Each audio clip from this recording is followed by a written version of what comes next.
من الشيطان الرجيم بسم الله الرحمن الرحيم পরম করুণাময় আল্লাহর নামে শুরু করেছি। প্রত্যক্ষ কাজের নিয়তের উপর নির্ভরশীল। হাদিস 1। হযরত উমর রাদিয়াল্লাহু আনহু বলেন, রাসূল সাল্লাল্লাহু আলাইহি ওয়াসাল্লাম বলেছেন, নিয়তের উপরই সব কাজ নির্ভরশীল এবং প্রত্যেক ব্যক্তির জন্য তাই আছে যা সে নিয়ত করেছে।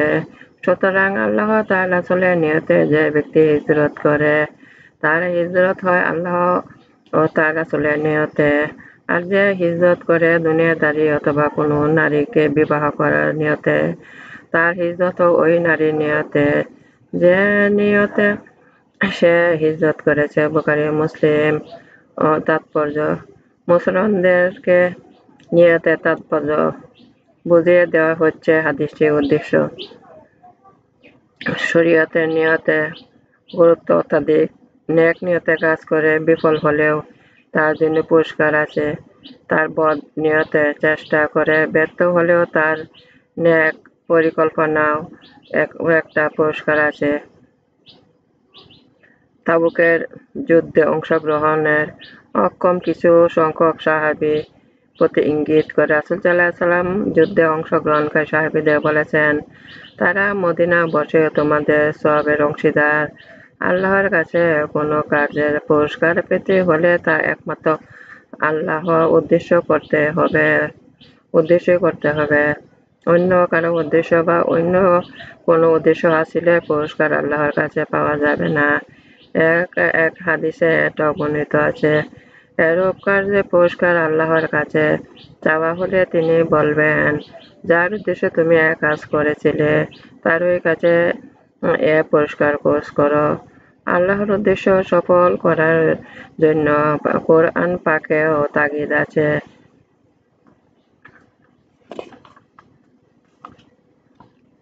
তারা শুধুই এর জন্য অতিষ্ঠ হয়েছিল যে তারা আল্লাহর ইবাদত করবে। দিনকে নিছক আল্লাহর উদ্দেশ্য অকৃত্রিম করে একনিষ্ঠভাবে আর নামাজ পাবন্দি করে এবং যাকাত প্রদান করে। আর এটাই সেই সঠিক বিষয়সমূহের পন্থা। অপর আয়াতে বলা হয়েছে, মুনাফিকরা দোজখে সর্বনিম্ন স্তরের হবে এবং তাদের জন্য আপনি কোনো সাহায্যকারী পাবেন না। কিন্তু যারা অনুতাপ করে আল্লাহর দিকে ফিরে আসে এবং নিজেদের জীবনকে সংশোধন করেছে এবং আল্লাহকে আঁকড়ে ধরেছে এবং তার দিনকে নিছক আল্লাহর উদ্দেশ্য অকৃত্রিম করেছে। সূরা নিসা আয়াত 145। রাসূল সাল্লাল্লাহু আলাইহি ওয়াসাল্লামকে উদ্দেশ্য করে আল্লাহ পাক বলেছেন, আপনি বলুন, আমার নামাজ এবং আমার কুরবানি বরং আমার জীবন ও মরণ সবই আল্লাহর রাব্বুল আলামিনের উদ্দেশ্য, তার কোনো শরীক নেই এবং আমি ইহার জন্য উদ্দিষ্ট হয়েছি। আর আমি আল্লাহর কাছে আত্মসমর্পণকারীদের প্রথম। সূরা আনআম আয়াত 162-163। উপরোক্ত আয়াতের থেকে বোঝা গেল, মানুষের সর্বকর্ম এবং গোটা জীবন মরণ একমাত্র আল্লাহর উদ্দেশ্য হওয়া উচিত। নিয়তের হাদিস এবং এই জাতীয় হাদিস প্রকৃতপক্ষে এক শ্রেণীর আয়াতসমূহের ব্যাখ্যা। মাসালায় নিয়ত হচ্ছে অন্তরের সংকল্প। সুতরাং কোনো বিষয়ে নিয়ত করার সময় অন্তরে সংকল্প না করে শুধু মুখে উচ্চারণ করলে চলবে না, বরং অন্তর সংকল্প করে মুখে উচ্চারণ না করলেও চলবে। 2. নামাজের নিয়ত মুখে উচ্চারণ করা শর্ত নয়, কেননা রাসূল সাল্লাল্লাহু আলাইহি ওয়াসাল্লাম এরূপ করেছিলেন বলে প্রমাণ নেই। সুতরাং মুখে উচ্চারণ না করার মধ্যই রাসূল সাল্লাল্লাহু আলাইহি ওয়াসাল্লাম এর ইত্তেবা রয়েছে। অবশ্যই স্মরণের উদ্দেশ্য মুখে উচ্চারণ করাকে কোনো ফকিহ উত্তম বলেছেন। আশিআতুল লুমআত 3। কোনো কাজ একাধিক নিয়ত অথবা উদ্দেশ্য করা যেতে পারে, যেমন দরিদ্র আত্মীয়কে দান করা, এতে তার দরিদ্র মোচন এবং আত্মীয়তার বন্ধন রক্ষা করা উভয় উদ্দেশ্য থাকতে পারে। এরূপ কাজের জন্য আল্লাহর কাছে একাধিক পুরস্কার পাওয়া যেতে পারে যদি কাজ হাসিলের সময় একাধিক উদ্দেশ্য প্রতিরক্ষা রাখা হয় এবং সবের মূলে আল্লাহর সন্তুষ্ট লাভের পরিকল্পনা থাকে। ৪. মুবাহ কাজের জন্য আল্লাহর কাছে সওয়াব পাওয়া যেতে পারে যদি তা নেক নিয়তে করা হয়। ব্যবসা বাণিজ্য, চাষাবাদ, সময় ইত্যাদি যদি পরিবারের রোজগার লোকদের ভরণ পোষণ, তাদের সৎ শিক্ষার ব্যবস্থা, কোনো অভাবী লোকের অভাব দূর করা অথবা অন্য কোনো নেক কাজ করার নিয়তে এক কথায় আল্লাহর হুকুম পালন ও তার সন্তুষ্টির উদ্দেশ্য কাজ করা হয়, তাহলে এজন্য কাজের জন্য আল্লাহ পুরস্কার রয়েছে। ৫. মক্কা বিজয়ের পর মক্কা থেকে মদিনা হিজরত আবশ্যকতা না থাকলে দিন ইমানের অশান্তি স্থান থেকে দিন ইমানের শান্তি স্থান হিজরত করা আবশ্যকতা আছে এবং কিয়ামত পর্যন্ত থাকবে। আসে ইমানের গুরুত্ব। রাসূল সাল্লাল্লাহু কে জিবরাইল আলাইহিস সালাম নানা ধরনের প্রশ্ন করতেন। হাদিস ২। হযরত উমর রাদিয়াল্লাহু আনহু বলেন, একদিন আমি রাসূল সাল্লাল্লাহু আলাইহি ওয়াসাল্লামের কাছে ছিলাম। এমন সময় এক সাদা ধবধবে মিশমিশে কালো চুলওয়ালা একজন লোক আমাদের কাছে এসে বসলেন। তার মধ্যে ভ্রমণের কোনো চিহ্ন ছিল না, অথচ আমাদের মধ্যে কেউ চিনতে পারল না। তিনি রাসূল সাল্লাল্লাহু আলাইহি ওয়াসাল্লামের কাছে বসলেন। তারপর দুই জানুর সাথে নিজের জানু মিশিয়ে এবং নিজের দুই হাত দুই উরুর উপর রেখে বললেন, হে মুহাম্মদ, আমাকে বলুন ইসলাম সম্পর্কে। ইসলাম কি? রাসূল সাল্লাল্লাহু আলাইহি ওয়াসাল্লাম উত্তর বললেন, আল্লাহ ব্যতীত কোনো মাবুদ নেই, মুহাম্মদ সাল্লাল্লাহু আলাইহি ওয়াসাল্লাম তার প্রেরিত রাসূল। এ ঘোষণা করবে যদি তুমি সেখানে পৌঁছে যেতে পারো, এটাই হলো ইসলাম। তিনি বললেন, আপনি ঠিক বলেছেন। তার আচরণ আমরা আশ্চর্য বোধ করলাম। প্রশ্নও করেছেন আবার বিশেষজ্ঞের মতো তার সমর্থন করেছেন। তারপরও জিজ্ঞাসা করলেন, আমাকে বলুন ঈমান কাকে বলে? আল্লাহর রাসূল বলেন, আল্লাহর বিশ্বাস করবে, তার ফেরেশতাদের বিশ্বাস, কিতাবসমূহ ও তার নবী রাসূলগণকে পরকালে বিশ্বাস করবে, তাকদীরের ভালো মন্দর বিশ্বাস করবে। তিনি বললেন, হ্যাঁ, ঠিক বলেছেন। এখন আমাকে বলুন ইহসান কাকে বলে? রাসূল সাল্লাল্লাহু আলাইহি ওয়াসাল্লাম বললেন, আল্লাহর ইবাদত এমন ভাবে করবে যে তুমি তাকে দেখেছ, আর যদি তুমি তাকে দেখতে না পাও তাহলে তিনি তোমাকে দেখেছেন।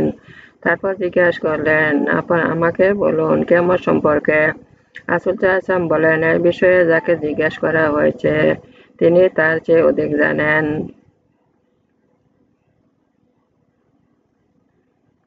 জানেন না যিনি জিজ্ঞাসা করেছেন। তিনি বললেন, তবে তার নির্দেশসমূহ আমাকে বলুন। রাসূল সাল্লাল্লাহু আলাইহি ওয়াসাল্লাম বললেন, বাদী আপন মনে প্রসব করবে এবং নাঙ্গা শরীর দরিদ্র এবং মেষ চালকের দালান কোঠা নিয়ে পরস্পর গর্ব করতে দেখবে। হযরত উমর রাদিয়াল্লাহু আনহু বলেন, তারপর লোকটি চলে গেলেন। আমি সেখানে দীর্ঘ সময় অতিবাহিত করলাম। বেশ কিছুক্ষণ পর রাসূল সাল্লাল্লাহু আলাইহি ওয়াসাল্লাম আমাকে বললেন, উমর, চিনলে প্রশ্নকারী লোকটিকে? আমি বললাম, আল্লাহ তার রাসূল ভালো জানেন। রাসূল সাল্লাল্লাহু আলাইহি ওয়াসাল্লাম বললেন, তিনি হচ্ছেন হযরত জিবরাইল আলাইহিস সালাম। তোমাদেরকে দ্বীন শিক্ষা দেওয়ার উদ্দেশ্যে তিনি এখানে এসেছেন। ইমাম মুসলিম এটা উমর রাদিয়াল্লাহু আনহু থেকে বর্ণনা করেছেন, কিন্তু সামান্য শব্দিক পরিবর্তনের সাথে।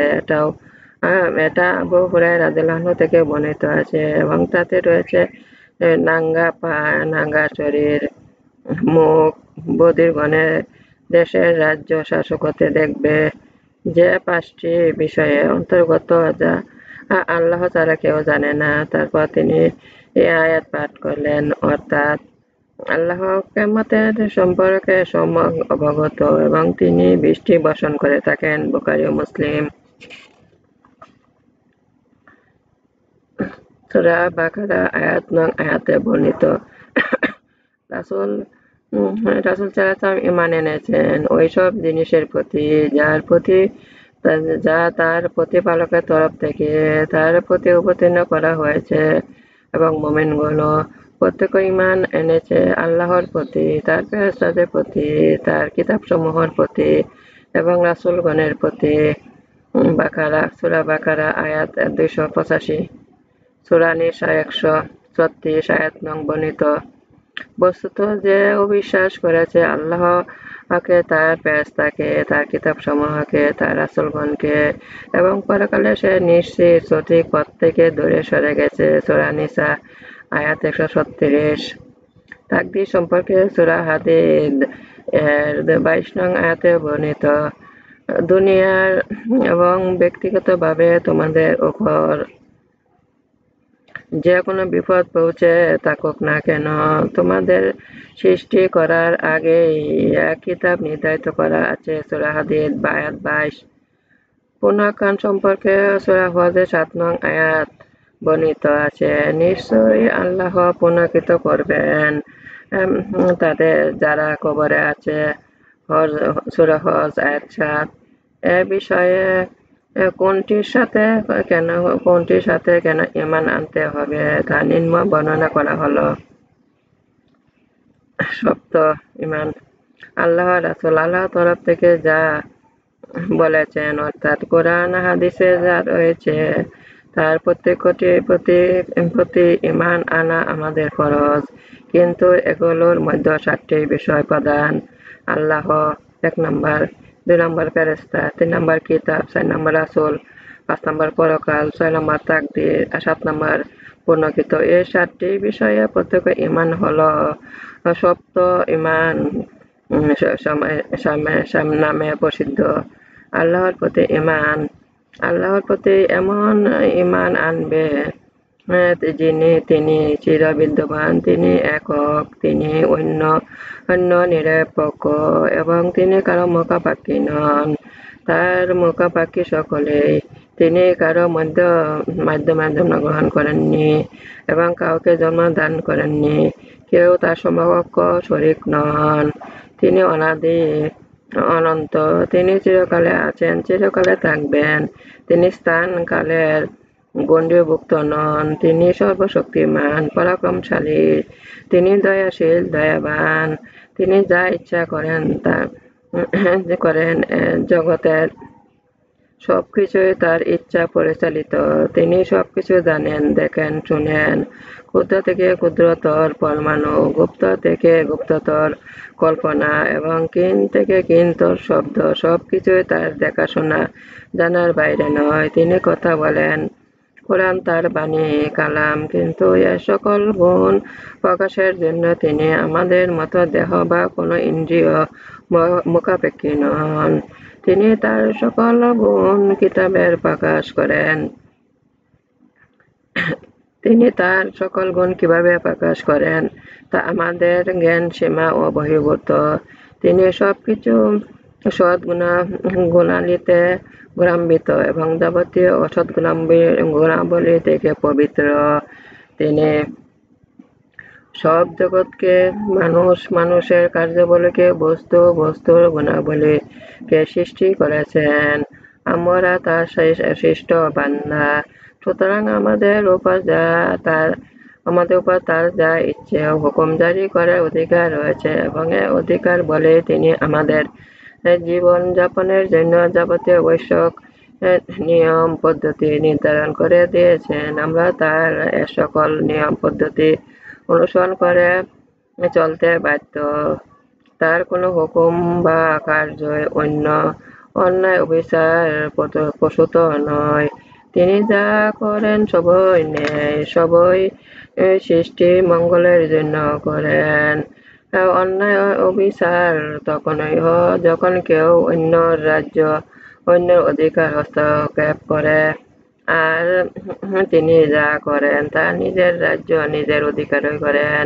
তিনি তার সৃষ্ট যেসব বস্তু যাকে যেরূপ সৃষ্টি করেছেন তাই তার উপযোগী, তাই তার জন্য মঙ্গল। তিনি যাকে দান করেন, অনুগ্রহ করেন, কিছুই তার পক্ষে এরূপ বিশ্বাসের ফল পক্ষে কর্তব্য, অবশ্যই কর্তব্য নয়। তিনি পাপের শাস্তি পুণ্যের পুরস্কার দেন, কিন্তু কোনটি তিনি বাধ্য নন। এরূপ বিশ্বাসের ফল এই যে বিশ্বাসী ব্যক্তি পূর্ণ জীবন আল্লাহ হুকুমের অধীনে হয়ে যায়। সে কখনো আল্লাহর হুকুমে খেলাপ কিছু করতে পারে না। যার ইমানে ফল দান করেননি, তার ইমান শক্তি সম্পর্কে তার সংকীর্তিত হওয়া উচিত। তার হুকুমের খেলাপ কিছু করতে পারে না। যার ইমানে ফল দান করেননি, তার ইমান শক্তি সম্পর্কে তার শঙ্কিত হওয়া উচিত। সম্ভবত এটা প্রতিলক্ষ্য করে ইমাম আহমদ ইবনে হাম্বল ইমানকে একটি মুআহাদা এবং প্রতিজ্ঞা বলেছেন। তার মতে আল্লাহ রাসূল হাতে বায়াত করার অর্থই হলো আল্লাহর তরফ হতে তিনি আমাদের যা পৌঁছেছেন জীবনের প্রত্যেক স্তরে তা পালন করা প্রতিজ্ঞা করা। সুতরাং তা পালন করা প্রতিজ্ঞা ভঙ্গের শামিল। ফেরেশতার প্রতি ঈমান। ফেরেশতার প্রতি এরূপ ঈমান আনবে যে তারা আল্লাহর সৃষ্টি, জগৎসমূহের মধ্যে একটি জগৎ। তারা নূরের তৈরি। তারা ইচ্ছা অনুসারে বিভিন্ন রূপ ধারণ করতে পারে। তারা নারী ও পুরুষ নন। তাদেরকে আল্লাহ তাআলা সৃষ্ট পরিচালনা নানাবিধ কাজে নিয়োগ করে রেখেছেন। তারা কখনো আল্লাহর হুকুম অমান্য করেন না। তাদের আমরা দেখি না বলে তারা অস্তিত্বকে অস্বীকার করতে পারি না, কারণ আমাদের কোনো জিনিস না দেখা বা না জানা তা না হওয়ার কারণ হতে পারে না। এই পানি বাতাসের মধ্যে অনেক জীবাণু রয়েছে, আমরা দেখতে পাই না, কিন্তু যন্ত্রের সাহায্যে দেখি। যখন যন্ত্র আবিষ্কার হয়নি তখন তারা ছিল না 200-250 বছর পূর্বে পর্যন্ত, যখন আমরা কোনো গ্যাস সন্ধান পাইনি। তাই বলে কি গ্যাস ছিল না? সুতরাং কোরআন হাদিস যখন তাদের উল্লেখ রয়েছে, কোরআন হাদিস মানার পর তাদের প্রতি অবিশ্বাসের কোনো প্রশ্ন উঠাতে পারে না। কিতাবের প্রতি ঈমান। আল্লাহ তাআলা যুগে যুগে তার নবীদের দিয়ে তার বান্দাদেরকে তার অনুমোদিত জীবন বিদারের প্রতি হেদায়েত করার জন্য যে হেদায়েতনামা পাঠিয়েছেন তার নাম কিতাব। এই কিতাবের প্রতি এভাবে ঈমান আনবে যে এসব কিতাব যা কিছু ছিল তা সত্য এবং আপন যুগের জন্য পুরো উপযোগী ছিল। অতঃপর কিতাবধারীগণ কর্তৃক তা বিকৃত হয়েছে। কিছু কিছু সত্য আপন যুগের পুরোপুরি উপযোগী ছিল, অতঃপর কিতাবধারীগণ কর্তৃক তা বিকৃত হয়েছে অথবা কোনো দুর্ঘটনায় বিনষ্ট হয়েছে।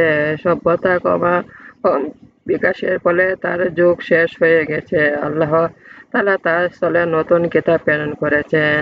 এরূপ কিতাবের সংখ্যা অনেক। তাদের মধ্যে চারটি কিতাব প্রধান: হযরত মুসা আলাইহিস সালাম তাওরাত, হযরত দাউদ আলাইহিস সালাম জবুর, হযরত ঈসা আলাইহিস সালাম ইনজিল, হযরত মুহাম্মদ সাল্লাল্লাহু আলাইহি সাল্লামের কোরআন। কোরআন সকল কিতাবের মধ্যে সর্বশ্রেষ্ঠ কিতাব। এরপর আর কোনো কিতাব আসবে না। এতে পূর্ববর্তী সকল কিতাবের সত্যসমূহের মধ্যে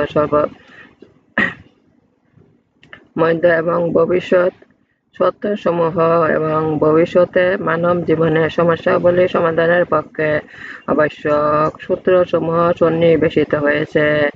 অতএব কোরআন তার আগেকার সকল কিতাবকে রহিত করে দিয়েছে। অতঃপর কোরআনের অনুসরণ করা ছাড়া কারো পক্ষে আল্লাহ মনোনীত পন্থা লাভ করা সম্ভব নয়। কোরআন আগেকার কিতাবসমূহের মধ্যে কোনটি কোনো বিশেষ গোত্রে, কোনটি কোনো বিশেষ স্থানে এবং কোনটি কোনো বিশেষ যুগে প্রেরিত হয়েছিল। আর কোরআন প্রেরিত হয়েছে বিশ্ব সভ্যতা গড়ে ওঠার শুরু সারা বিশ্বের জন্য কিয়ামত পর্যন্ত সময়ের জন্য কোরআন হযরত মুহাম্মদ সাল্লাল্লাহু আলাইহি ওয়াসাল্লামের উপর যেভাবে যে পরিমাণ নাজিল করা হয়েছে তা হুবহু আমাদের মধ্যে বিদ্যমান আছে। এতে বিন্দুমাত্র রদবদল হয়নি। নবী রাসূলগণের প্রতি ঈমান আনা। রাসূল শব্দের অর্থ প্রেরিত। শরীয়ত এর অর্থ যিনি আল্লাহর বান্দাদের হেদায়েতের জন্য আল্লাহর তরফ হতে ওহী এবং কিতাব সহকারে প্রেরিত হয়েছেন। নবী অর্থ সংবাদদাতা। শরীয়ত অর্থ যিনি আল্লাহর তরফ হতে এতে আল্লাহর বান্দাদেরকে ওহীর মাধ্যমে হেদায়েত করেছেন। নবী রাসূলগণের প্রতি এরূপ ঈমান আনবে যে আল্লাহ তাআলা তাঁর বান্দাদের হেদায়েতের অর্থাৎ তাদের জীবনযাপনের ব্যাপারে আল্লাহ মনোনীত পন্থা বলে দেওয়া এবং হাতে কলমে শিক্ষা দেওয়া যুগে যুগে বহু নবী রাসূল পাঠিয়েছেন। হযরত মুস্তাফা সাল্লাল্লাহু আলাইহি সাল্লাম তাদের মধ্যে সর্বশ্রেষ্ঠ সর্বশেষ নবী রাসূল। তারপর আর কোনো নবী বা রাসূল আসবে না, এমনকি ছায়াও নবীর নয়।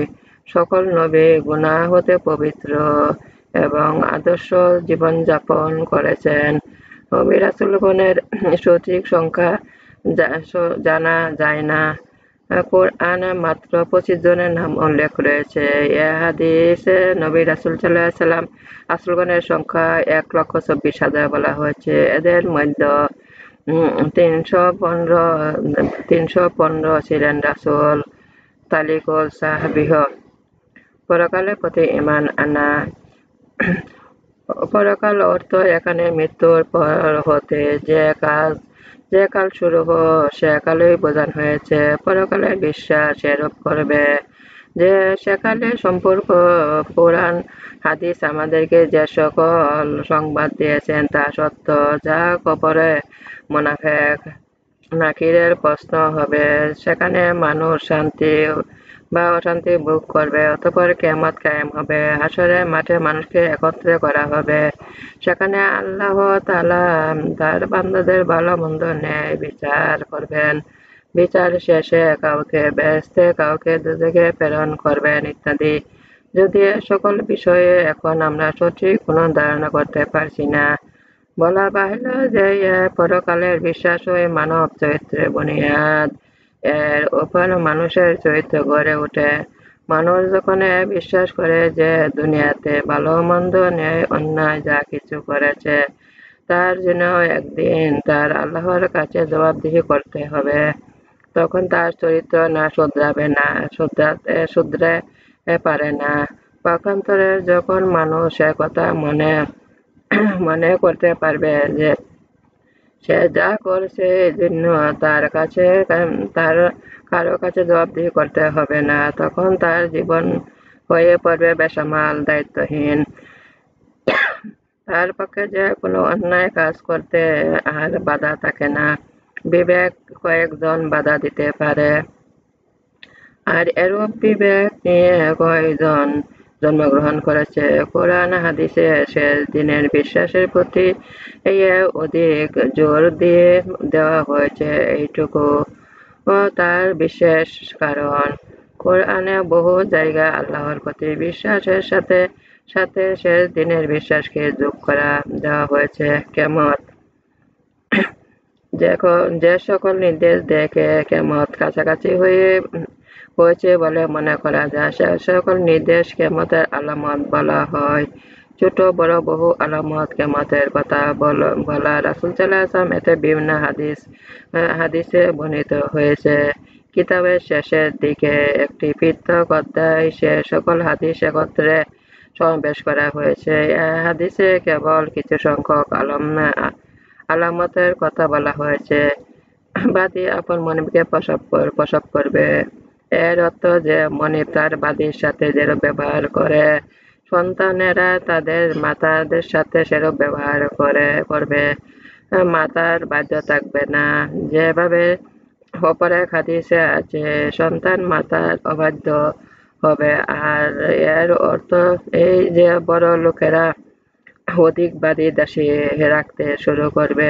বাদীদের প্রসবিত সন্তানরা সন্তান বাপের সন্তান পাবে বলে মাতারা তাদের বাদী স্বরূপ এবং মায়ের মনিব স্বরূপ হবে। ছোট ছোট লোক বড় হয়ে যাবে, অর্থাৎ দুনিয়ার রীতিনীতি অবস্থা ব্যবস্থা বদলে যাবে। বড় ছোট হয়ে যাবে,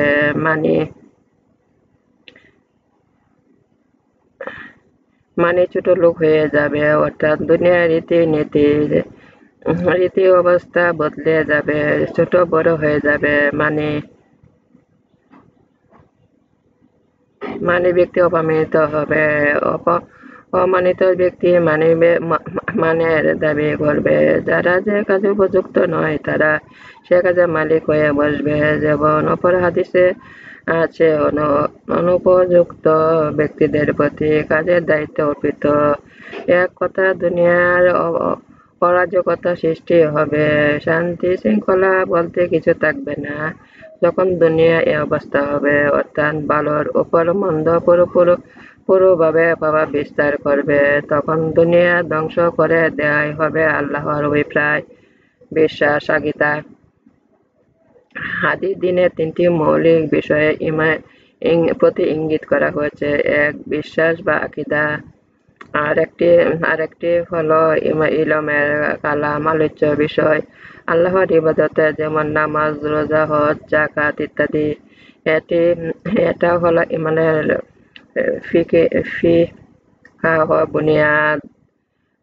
ফিকহর বুনিয়াদ। ৩, ইবাদতের ইখলাস, একাগ্রতা। এটা হলো ইলম তাসাউফের মূল। এটা হতে কথা বোঝা গেল যে একজন মুসলমানের পক্ষে তিনটির প্রয়োজন রয়েছে। ইমাম মালিক রাহমাতুল্লাহ আলাইহি বলেছেন, যে ব্যক্তি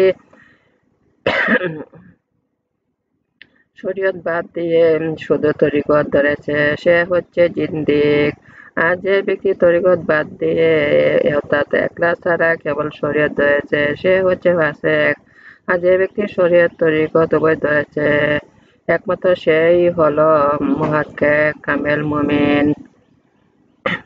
ইসলামের মূল স্তম্ভ পাঁচটি। হাদিস ৩, হযরত আব্দুল্লাহ ইবনে উমর রাদিয়াল্লাহু আনহু বলেন, রাসূল সাল্লাল্লাহু আলাইহি ওয়াসাল্লাম বলেছেন, ইসলামের পাঁচটি স্তম্ভর উপর স্থাপিত। ১, আল্লাহ ছাড়া কোনো মাবুদ নেই। মুহাম্মদ সাল্লাল্লাহু আলাইহি ওয়াসাল্লাম তার রাসূল, তার বান্দা। আল্লাহর রাসূল ও তার বান্দা এ কথা ঘোষণা করা। ২, নামাজ কায়েম করা। ৩, যাকাত আদায় করা। ৪, হজ পালন করা। ৫, রমজানের মাসে রোজা রাখা। বুখারী, মুসলিম। ঈমানের তিনটি বিষয়ে। হাদিস ৪, হযরত আব্বাস ইবনে আব্দুল মুত্তালিব রাদিয়াল্লাহু আনহু বলেন, রাসূল সাল্লাল্লাহু আলাইহি ওয়াসাল্লাম বলেছেন, যে ঈমানের স্বাদ পেয়েছে সে আল্লাহকে রব, ইসলামকে দ্বীন এবং মুহাম্মদ সাল্লাল্লাহু আলাইহি ওয়াসাল্লামকে রাসূল হিসাবে পেয়ে সন্তুষ্ট হয়ে রয়েছে। মুসলিম। রাসূল সাল্লাল্লাহু আলাইহি ওয়াসাল্লামকে না মানলে দোজখী। হাদিস ৫, হযরত আবু হুরায়রা রাদিয়াল্লাহু আনহু বলেন, রাসূল সাল্লাল্লাহু আলাইহি ওয়াসাল্লাম বলেছেন, যার হাতে মুহাম্মদের জীবন রয়েছে তার কসম, এ উম্মতের যে কেউ ইহুদি হোক বা নাসারি হোক আমার কথা শুনবে অথচ যার সহকারে আমি প্রেরিত হয়েছি তার প্রতি ঈমান না এনে মারা যাবে, সে নিশ্চয় দোজখী অধিবাসীদের অন্তর্ভুক্ত হবে। মুসলিম। দ্বিগুণ পুরস্কার ৩ ব্যক্তির জন্য। হাদিস ৬, হযরত মুসা আশআরী রাদিয়াল্লাহু আনহু বলেন, রাসূল সাল্লাল্লাহু আলাইহি ওয়াসাল্লাম বলেছেন, ৩ ব্যক্তির জন্য দ্বিগুণ পুরস্কার রয়েছে। ১, আহলে কিতাব তার নিজের নবীর প্রতি ঈমান এনেছিল, তারপর মুহাম্মদ সাল্লাল্লাহু আলাইহি ওয়াসাল্লামের প্রতি ঈমান এনেছে এবং যে ক্রীতদাস যথাক্রমে আল্লাহর হক আদায় করেছে এবং সাথে সাথে মনিবের হক আদায় করেছে। ৩, যে ব্যক্তি তার অধীনে একটি ক্রীতদাস ছিল যার সাথে সে সহবাস করত, সে তাকে দ্বীন আদব কায়দা শিক্ষা দিয়েছে এবং উত্তম রূপে শিক্ষা দিয়েছে। তারপর দ্বীনের আহকাম শিক্ষা দিয়েছে এবং উত্তম রূপে শিক্ষা দিয়েছে। তারপর তাকে আজাদ করে বিবাহ করেছে, তার জন্য দ্বিগুণ পুরস্কার রয়েছে। বুখারী, মুসলিম। ইমানের শাখা ৭০-টিরও বেশি। হাদিস ৭ হযরত আবু হুরায়রা রাদিয়াল্লাহু আনহু বলেন, রাসূল সাল্লাল্লাহু আলাইহি ওয়াসাল্লাম বলেছেন, ইমানের ৭০-টির বেশি শাখা রয়েছে। তার শ্রেষ্ঠটি হলো আল্লাহ ছাড়া কোনো মাবুদ নেই এ কথা ঘোষণা করা। নিম্নটি হলো পথ থেকে কষ্টদায়ক জিনিস সরিয়ে ফেলা এবং লজ্জাস্থান ইমানের লজ্জাশীলতা ইমানের একটি শাখা। বুখারী, মুসলিম।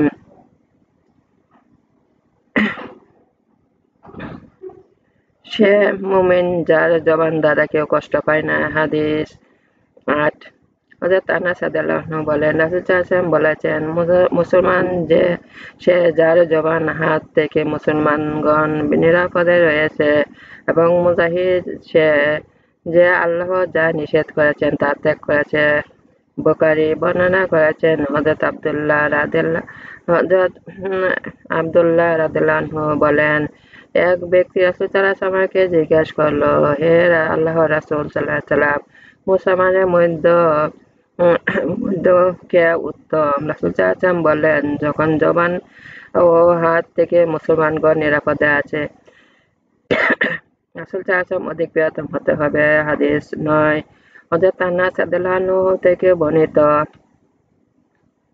রাসূল সাল্লাল্লাহু আলাইহি ওয়াসাল্লাম বলেছেন, তোমাদের কেউ মুমিন হতে পারবে না যে পর্যন্ত না আমি তার কাছে তার পিতা-মাতা, তার সন্তান এবং অন্যান্য সকল মানুষ থেকে অধিক প্রিয় না হই। মুসলিম। ইমানের স্বাদ পাবে ৩টি কারণে। হাদিস ১০ হযরত আনাস রাদিয়াল্লাহু আনহু বলেন, রাসূল সাল্লাল্লাহু আলাইহি ওয়াসাল্লাম বলেছেন, ৩টি জিনিস এমন যে ব্যক্তির মধ্যে সেগুলো আছে সেগুলোর কারণে ইমানের স্বাদ পেয়েছে। যার কাছে আল্লাহর রাসূল অন্য সকল সবকিছুই হতে প্রিয়তম। যে ব্যক্তি কাউকে শুধু আল্লাহর উদ্দেশ্যে ভালোবাসে, যে ব্যক্তি আল্লাহ তাকে কুফর হতে নাজাত দেওয়ার পর পুনরায় কুফরিতে ফিরে যাওয়ার অপছন্দ করে, যেভাবে সে আগুনে নিক্ষেপ হওয়াকে অপছন্দ করে। বুখারী ও মুসলিম। আমার নামাজ, আমার উপাসনা, আমার জীবন, আমার মনন সব আল্লাহরে। আমি আল্লাহর কাছে আত্মসমর্পণ করেছি। হে আমার রব, আমাকে আল্লাহর আনুগত্য বানান, রাসূলের আনুগত্য বানান। আল্লাহর উপদেশ পালন করতে শক্তি দান করুন। দুনিয়া আখিরাতে